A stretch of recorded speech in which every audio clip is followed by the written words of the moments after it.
Kaya sabi ko, sumama kayo.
department store or convenience store, yung pipila ka. Natanggap-tanda ko, ang nanay ko, isinama ko sa Repsol. Yung Repsol po ay yung pinakamurang tindahan sa amin sa Binangonan. Nakatulad ng mga SM na kailangan pag-photo ng mga binili mo, pipila ka. Itong nanay ko, nung tanda-tanda ko talaga pabago po ako. Nung malapit ako sa kahera, ang nanay ko sabi niya, anak, may kukunin lang ako. Nung ako na, lingon ako ng lingon, nasa ba si mama? Nasa na ba? Kami na magpapayan. Alam mo yan, yung talagang, yung pag-asa mo, yung pagtitiwala mo, yung lahat, nakaasa ka sa magulang mo. Ano po? Ganun po ang isang bata. Hindi yan kikilos kung wala ka ng magulang. Yan po ang katotohanan. At even the protection, alam mo kahapon, naituro ko sa amin dito sa church, ang bata po, pag iyan naglalakad sa kalsada kasamahan ng nanay or tatay niya, hindi yan matatakot kahit napakadami sa sakyan. Bakit? Kasi nandun ang tiwala niya na hindi naman siya mapapabayaan ng tatay or nanay niya. At hindi siya masasagasaan at hindi siya binitawan. Alam mo, ano gusto ko ipunto mo dito sa gawin mong ito? Ano, whether you're a leader, you're a parent, you're a worker, kung ano mang estado mo sa buhay mo ngayon, kailangan maunawaan natin that God is the source of everything. Kailangan maunawaan po natin at kailangan dumipende tayo sa Diyos sa lahat ng panahon, sa lahat ng pagkakataon at sa lahat ng sitwasyon. Kaya ano kung sabi ng Proverbs 3:5, Kamikaan 3:5, trust in the Lord with all your heart and lean not on your own understanding. But sometimes, ang sabi sa Tagalog, magtiwala ka kay Yahweh at huwag kang manangan sa sarili mo, karunungan. Pero kung minsan, mga kapatid, pala desisyon ka sa buhay mo. Tingnan mo yung kalapit mo. Kaya lang kung minsan, hindi ka nakikinig sa Diyos. Guilty ba tayong lahat doon? Wala akong masasabi ng hindi amen kasi lahat tayo guilty doon. Sinabi na nga ng Lord, pupunta ka sa kanan, pupunta ka sa kaliwa. Minsan pala, desisyon po tayo sa buhay. Sinabi na nga ng Lord, pag-intay ka, naabat ka, napahamak ka ulo. Mga kapatid, tandaan niyo yung mga taong hindi umaasa sa Diyos. Maniwala kayo sa akin, sa dulo niya, mapapahamak yan. At yung mga taong nagtiwala sumunod sa Diyos, maaaring mahirap ang proseso, pero sa dulo niyan, tagumpay yan. Kaya sana sa gabi pong ito, isang maging magandang paalaala po sa atin. Sabihan niyo ng kalapit mo, huwag matigas ang puso mo sa Diyos. Ano po?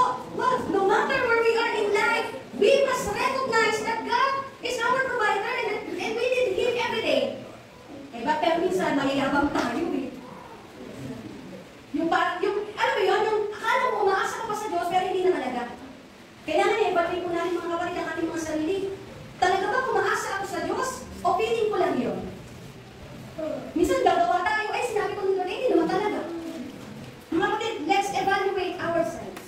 Ano po? Kaya nga, depend on Jesus, umasa ka sa Diyos, on His Word, not with our emotions. Bakit? Mga kapatid, emotions are not reliable. Rather, it should be controlled. Mga kapatid, ang emosyon ng tao bago-bago. Mamaya, ngayon masaya ka, mamaya malungkot ka na. Kung iaasa natin ang pagtitiwala natin sa Diyos base sa emosyon natin, matagal na tayong wala dito. Matagal na tayong hindi naglilingkod sa Panginoon. Matagal na tayong backslided. Bakit? Ang buhay ko punong-puno ng masalimutan na pangyayari. Mga kapatid, yun po ang totoo. Ang buhay ay punong-puno ng masalimutan. Ngayon, kung doon tayo magbabase sa emosyon natin, mapipigilan tayo magpatuloy sa Diyos. Buti na lang mga kapatid, natuto na tayo na idepende ang ating pagtitiwala hindi sa kung anumang nangyayari, but on Jesus. Amen po ba? Depend on Jesus, on His Word, not with our emotions. Ano pong sinasabi ng Biblia? Hindi po tayo doon sa malungkot tayo, hindi ka magsisimba. Ano pong sinasabi ng Biblia? Kahit tayo mong manalangin ka pa rin. Kahit parang pagod ka na. May pangako naman ng Diyos. Hindi ka naiiwan, hindi ka na mababayaan. At palalakasin ka niya sa mga panahon na ikaw ay nanghihina. Buti na lang may pangako ang Diyos. Buti na lang may salita ang Diyos. Kasi kung walang hiniwag, walang salita ang Diyos, lahat tayo tumigil na lang. Pangalawa, una po, they are dependent, childlike faith. Pangalawa, they are willing to learn.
na lahat tayo ay magkaroon ng puso na handang matuto.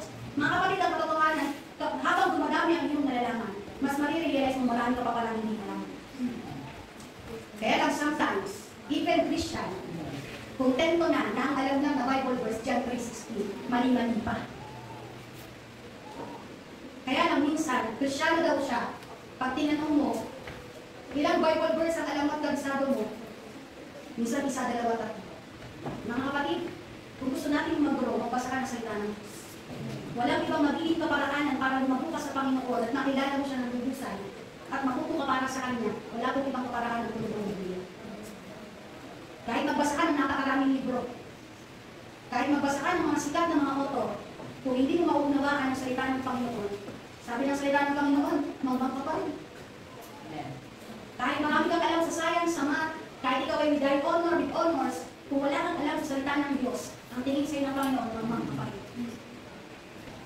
Minsan, nakala natin, with honor po ako, with honor ako, academically driven, pero sa harapan ng Panginoon, bagsak, nonsense ang lahat. Mga kapatid, hindi ko po sinasabing masama na maging honor ka, at maging high honor ka, o maging academically driven ka, na lahat ng oras mo mag-aaral ka, pero kung yan ay nakaka-apekto sa paglilingkod at sa pagbabasa mo ng Bible, at sa pagkakaroon mo ng quiet time sa Diyos, may mali. May mali. May mali, mga kapatid. Kaya nga sabi ng mga awit, Psalms 25 verse 4, show me your ways, Lord. Teach me your paths. Pakita mo sa akin, Lord. At turuan mo ako kung saan mo ko dadalhin. Ganun ang mga bata ng kapatid. Pag sinabi mo pumunta ka doon, ang bata, wala yung ibang gagawin susunod dyan. Pupunta nga siya doon. Naalala ko po, nung ako po ay grade 6, tanda ko pa rin. Meron akong kaklase na medyo matangkad. Parang mas matanda sa akin ng isang taon ng grade 6, so 13 years old. Inutusan ng teacher namin, kasi noon pwede pa magpupunta sa bata para lumabas ng school eh. Inutusan ng teacher namin, magbayad ka ng kuryente namin. Yes, grade 6, pinagbayad ng kuryente. Sunod naman siya. Ay, ang alam pa ng bata na pagbabayaran ng kuryente, doon sa main, sa Amono. Yung teacher, yung magulang, anak-anak, pinapunta ng gabi. Yung bata, napunta pala ng Amono at doon nagbayad ng kuryente. Eh, yung pala, yun ang naunawaan ng bata at yun din ang tinuro ng teacher. See, kahit mahirap yan, kahit malayo yan, kahit delikado yan, basta yun ang inutos mo, yun ang susundin niya. At yun po ang gusto iparating sa atin ng Diyos ngayong gabi mga kapatid. Gusto ng Diyos magkaroon tayo ng puso na that's willing to learn, willing to listen, willing to change, and a heart that grows, spirit pleases to God.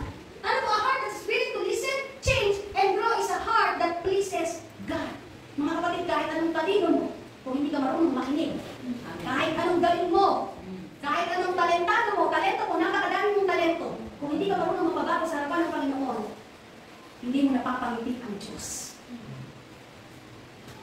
Alam niyo, minsan sa church, kahit sa church, Kristiyano, may ilang pa rin. Pag hindi ako kumanta, walang ibang kakanta. Tama o tama? Pag hindi ako nagpunta, walang ibang tutugtog. Kaya ano kung magkakapela? Mga kapatid, hindi ko po ito sinasabi. Pero nais ko pong maintindihan ng bawat isa po sa atin na sa harapan ng Panginoon, mas natutuwa at nagagalak siya sa mga taong humble. Wala pong kwenta sa harapan ng Diyos kung galing mo. Kasi, pansinin niyo po ang 15, sino ang ginagamit ng Diyos? Hindi magagaling eh. Alam niyo, isang ginamit ng Diyos, mga chismosa. May chismosa. May magnanakaw. Ginamit ng Diyos, ano ba? Mahina ang katawan. Yan ang mga ginamit ng Diyos kasi they are willing. They are committed. Willing sila makinig, willing sila matuto, willing sila magbabago. Eh kaya ang problema sa Diyos yung magagaling, ayaw na. Pag gumaling na, iyabang na. Mga kapatid, mga bata, tumingin po kayo sa akin. Ito, lagi ko itong sinasabi, kahit saan ako makarating, ang Diyos ang naglagay sa iyo, at ang Diyos ang may karapatan tanggalin ka. Kaya wala po tayong karapatan magmayabang. Baka nga minsan ikaw yung bara. Sorry baka minsan ikaw yung bara na yung ministry na yun, church na yun, ibis na lumago, pero dahil nandyan ka, hindi lumalago, ikaw yung bara. Kaya kahit saan kang church mapunta, kung hindi maayos ang attitude mo, minsan, alam mo yun, sa church, kasi po hindi ko lumalago nun eh. Kahit saan ka pumunta, kung hindi ka marunong makinig, wala akong mangyayari. Kaya no matter our age, our background, or knowledge, we must remain humble and open to learning from His Word. Kailangan maging bukas po tayong matuto sa pamamagitan ng kanyang salita. Pangatlong bagay, na bakit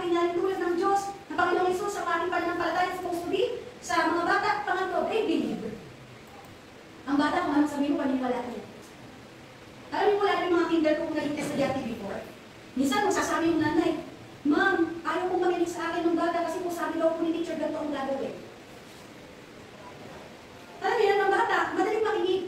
Di ba tayo naman may mga experiences tayo na panakot ng mga nanay na pinaniwalaan natin, katulad ng sugat, pag nagkasugat ka, lalabasan ng kalabaw. Alam niyo noon, paniwala ako dyan. At isang hindi ko makakalimutan, ang nanay ko kasi ayaw niya lumalabas sa kami ng gabi. Pero since syempre mga bata gusto pa rin maglaboy, ang isang naging panakot niya na talagang pinaniwalaan ko noon, tungkol sa buwan. Sabi niya, pag lumabas na ng buwan, darating na si Bugan. Bugan, yung nagbabantay daw sa buwan. At kapag lumabas ka ng gabi, kukunin ka dahil sasama ka sa buwan. Alam mo, ganyan na panakot ng nanay ko. Kaya pagdating ko, may pangagabi na, mga 7 years old, 6 years old, kumakain pa sa akin ako. Hindi, baka kunin akong Bugan. Hindi. Ganyan po ako ng bata. Which is, gusto ko pong i-emphasize ng mga kapatid. A child believes without hesitation. Maniniwala yan na walang pag-aalinlangan. Kaya sabi ko po sa inyo kanina, ang bata madaling makidnap. Madaling makidnap. Kasi sumama ka sa akin, may pupunta tayo ng mall. Sumama ka sa akin, may bibili tayo, bibiyakta ng candy. Si bata, sama naman. Kaya po lang ngayon, ang mga magulang na orient na naturuan ng anak na huwag basta sasama kung kanino. Ano po? So, makatulad ng isang bata, they don't overthink or doubt their parents' promises. Kagaya ng sabi ko kanina, ang magulang pag nangako, mag-ibang ka dito, pagbalik namin, bilang ka namin ng Jollibee. Mga kapatid, this is the faith that God desires from all of us. Ito yung klase ng pananampalataya na gusto ng Diyos, na yung klase ng pananampalataya na nagtitiwala sa Kanya, kahit walang kasiguraduhan. Kahit nang walang pag-aalinlangan. Mga kapatid, believe, even when we don't see a hint of happening. Believe even when we don't see a hint of happening. Maniwala ka kahit wala kang nakikita na kahit kaunting pag-asa na mangyayari at magagala. Bakit? Ang sabi ng Hebrew 11:1, now faith is confidence in what we hope for and assurance about what we do not see. Ang pananampalataya ay pagkatiwala na magagala ng isang bagay, bagamat hindi mo ito nakikita. Mga kapatid, to believe is to see. Yan po ang gusto mangyari sa atin ng Panginoon. Na maniwala tayo na may gagawin siya, bagamat wala tayo. Sa panahon ngayon, hindi mo natin nakikita ang resulta. At hindi natin nakikita na talaga may mangyayari at magaganap. Whether you are facing challenges in school, work, ministry, or life in general, God asks us to trust Him fully. Mga kapatid, nananawagan ng Diyos, tinatawag tayo ng Diyos na magtiwala sa Kanya 100%. Mga kapatid, kung ako po ay makapasok ng kolegyo, wala kang pera. May tuition pa noon. Pero ang paniniwala ko lang noon, nung ako'y mag-4th year na. 4th year, mga kapatid. That time kasi, mag-4th year po ako college. Sabi ng kuya ko, huwag ka na mag-4th year, sumama ka na lang sa akin sa Dubai. Yes, pag-Dubai po dapat ako, FW. Kasi nga wala kang pera. Siyempre, gano'n naman eh, no? Pero sabi ng nanay ko, buti na lang that time, pag-4th year na ako, nakakilala po ako sa Diyos. Nakakilala po ako pag-4th year college. Sabi ng nanay ko, sige anak, sumama ka na sa kuya mo kasi hindi talaga namin tayo. Alam mo yun, ginagina ako eh. Kasi kala ko ang nanay ko, anak, igagapang kita. Di ba? Yan ang mga expectation natin sa mga magulang. Kahit anong mangyari, pag-anak ko sinita, ang nanay ko, sige anak, sumama ka na sa kuya mo. Mag-abroad ka. Baka ikaw mag-aahon sa amin sa kahirapan. Kaya mga nanay ko, ano? Pero buti na lang. Sabi ko, ma'am, parang ayoko. Gagawa nila ako ng paraan para magtiwala ako sa Panginoon. Eh, nanay ko, pupunta dati sa faith ko. Tapos sabi ko, sige Lord, makapaniwala ko, pinapasok mo ako sa ulerio, pagkatapusin mo. Wala po ako nakikita pag-asun. Wala po ako nakikita ang katotohanan na makakatapos ako. Basta lang ako pumasok, kung meron akong mga kaklase na kailangan ng essay, ako na lang po, bayaran mo ako. Ayan, mga sumasayday lang tayo. Ano, ako na magagawa ng layout mo, sige bayaran mo. Natawid naman, salamat sa Panginoon. Nakagraduate naman. Praise God. Ano po, mga kapatid, ano ba ang sitwasyon po natin? Ang hinihingi ng Diyos sa atin po ngayon ay magtiwala sa Kanya. You have hearted 100%. Katulad ni David. Mga kapatid, nung nilabanan niya si Goliath, wala siyang, alam niyo, wala nang makitang pag-asa. Maliit ang katawan, si Goliath matangkad, walang armas, ang dala mo, tirador.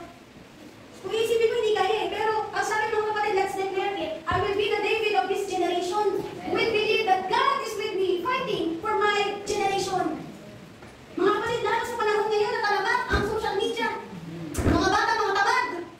Alam niyo po, kahit mga kasyadong kabataan, grabe magpuyat. Sinasabihan ng pastor, huwag kayo magpuyat. Pagdating ng umaga ng service, pero paringin kami kahapon. Eh kaya lang, yun ang generation nila, puro social media, puro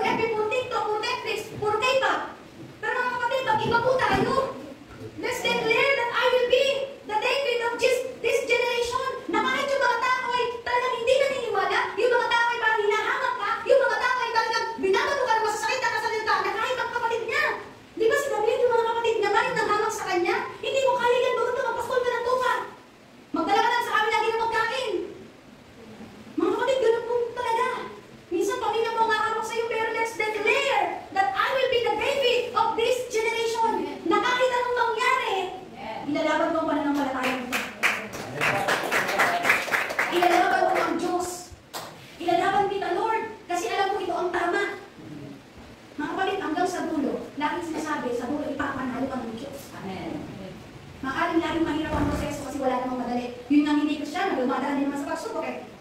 Ano kinaiingit mo? Buti na lang, kahit ikaw Kristyano, dumadaan ka sa pagsubok, ang mahalaga, alam mo tutulungan ka ng Diyos. At alam mo sa dulo, tatagumpayin ka ng Panginoon. Mga kapatid, let's be the David of this generation. Huwag tayo magsama maglingkod, huwag tayo magsama mag-ministry, kahit parang ang hirap-hirap. Alam mo dito sa church, maglilimang taon na ako. Ano po, sa pagpapayin ko ng church na to, sobrang mahirap. Nung una, wala talaga akong makita. Ano yung video? Parang dadating ka. Sabi ko mismo wala akong magiging. Sino naman alam mo yung kapinawanan ako eh. Magbabiyahe ako ng isang 1 hour and 15 minutes kasi kung bakit po sa binawanan ay dulo-dulo pa. Pangalawa sa dulo. Nakita ng mga miyembro doon, napunta sa amin. Nakamotor ako, mapaulan at mapakaraw. Kung una, gusto ko nang sumuko. Kaya lang, buti na lang. Nandun yung puso, yung eagerness sa alam ko, Lord. May gagawin mo. Salamat naman sa Lord. Salamat. Mga kapatid, lahat po tayo dadalas ng pagsubok. Tanggapin natin yun. Ayawan man natin ang pagsubok, lahat tayo dadalas sa pagsubok. Ano po, pero gusto ng Panginoon ngayong gabi, katulad ng mga bata, una, maging dependent tayo sa Kanya. Pangalawa, dapat marunong tayo, eager tayo matuto. Pangatlo, ano po, matuto tayo maniwala na may gagawin siya. At dito po ako matatapos. Childlike faith is not about age. Kung ikaw ay bata, ikaw ay nasa millennial, Gen Z, ano po mga ngayon, yung mga bata ngayon, itawagan na, meta, beta, ano ba? Ayun, hindi mo pwede beta, max, ano? It's about heart. That trust. Ito ay matungkol sa puso na nagtitiwala, na gustong matuto, at dumedepende sa Diyos araw-araw. No matter where you are, no matter who you are, where you are in life, God invites you to walk with Him in faith, knowing He is always with you. Mga kapatid, God is always with you. Mga kapatid, ang dami na po ginawa ng Diyos sa buhay mo. Balikan mo yung mga pangyayari mo noon. Yung mga pagsubok mo noon. Pinagtagumpay ka naman ng Diyos. Ang katapatan ng Diyos, hindi pa moon yan. Ang katapatan ng Diyos, ay tulad ng hinapin natin kanina. Ang sabi doon sa hinapin dulak, noon, ngayon, at kailanman, sa buhay ko, hindi lang po yan lyrics. Yan ay testify, o testimony, patunay, proven evidence that God is able. Amen po ba? Amen. Tayo po ay manalangin. Dakilang Diyos, maraming pong salamat sa gabi pong ito na tinuruan mo kami na patuloy na magtiwala sa iyo, patuloy na mananal sa iyo, at patuloy na umasa at dumepende, Panginoon, sa magagawa mo. Panginoon, anumang kayabangan sa aming mga puso right now, ito o Diyos ay pamilin mo at palitan mo ng kapagkumbabaan. Nang sa ganun, Panginoon, ay matuto kami, magkaroon pa kami ng eager na makilala ka at maranasan ka. Panginoon, alam ko po na marami pong mga sitwasyon na hindi po maganda. Pero tulungan mo kami sa mga ganong sitwasyon, mas lalo namin maisip at mas lalo namin ma-realize na hindi po namin kontrolado ang buhay, kaya marapat lamang na kami umasa at mananal sa iyo. Panginoon, may mga sandali din po ng buhay namin na parang nakakalimutan namin kung sino ka ba talaga. Na parang nakakalimutan namin na ikaw ay Diyos na makapangyarihan. Na parang nakakalimutan namin yung mga ginawa mo sa aming buhay noon pa man. Panginoon, patawad po sa mga ganong sitwasyon. Kaya Panginoon, sa gabi pong ito, hayaan mo po na ang bawat isa ay magkaroon ng pananampalatayang katulad sa bata na willing talagang matuto, na dumedepende sa iyo at madaling maniwala bagaman hindi namin nakikita ang mga posibilidad. Panginoon, ano man ang desire ng puso ng bawat isa, itama mo ito according to your plans. Nang sa ganoon, Panginoon, ano man ang aming lalakaran, makakalakad kami na may kagalakan sa aming puso sapagkat hindi ka namin nasasaktan. Kaya Panginoon, sa gabi din pong ito, puspusin mo kami ng iyong pag-ibig, ang the rest of this program, the rest of this activity, patuloy namin maranasan ang iyong presensya at patuloy kami, Panginoon, na mabining sa bawat isa. Panginoon, at laging makita lang sa aming buhay ay yung glory at maging mabuting patotoo kami sa lahat ng makakasalamuhan namin, saan man kami pupunta, sa eskwelahan, sa trabaho, Panginoon, maging patotoo kami ng kabutihan mo at katapatan mo. Maraming salamat po. Ito po ang aming nakaisang panalangin sa pangalan ni Jesus. Amen. Dadako po tayo sa pagkakaloob sa ating gawain. Ito pong ating pong binibigay din po natin para po sa ating gawain sa Tanay Elders Association. Sige po, kaya po natin pag-pray po muna ni Ate Iben. Maraming salamat po, Pastor John. Ngayon naman po, dumako po tayo sa ating tithes and offering. Pero bago po ang lahat, nais ko po muna i-share ang verse, Luke 6, verse 38. Or sa Lucas 6, Kabanata 3. English na lang po. Give and it will be given to you. A good measure, pressed down, shaken down, and running over will be poured into your lap. For with measure you use, it will be measured to you. Sa Tagalog po, magbigay kayo at kayo'y bibigyan ng Diyos. Gustong takal, siksik, liglig at umaapaw pa ang ibibigay sa inyo. Sapagkat ang panukat na ginagamit ninyo sa iba ay siya rin gagamitin panukat sa inyo. Amen. Dumak po tayo sa maikling panalangin. Yes, dakilang Diyos, maraming salamat po sa salita po amin narinig ngayong gabi, Father. Dakilang Diyos, pinapanalangin ko po, maraming salamat po sa buhay ng bawat isa na nakarating po sa gabi nito. At Lord, maraming salamat po sa buhay ng bawat isa na siya magbibigay po para sa iyong gawain. Ang panalangin po namin ay ang aming malilikom sa gabi ito ay magamit po para sa iyong kalawalhatian. Lord God, pinapanalangin ko din po ang buhay po ng bawat isa na magbibigay, Father God, pagpalain mo po sila ng siksik, ligid at umaapaw na wala na po mapaglagyan po sa kanilang buhay. Father, maraming salamat po. Ito po ang aming panalangin.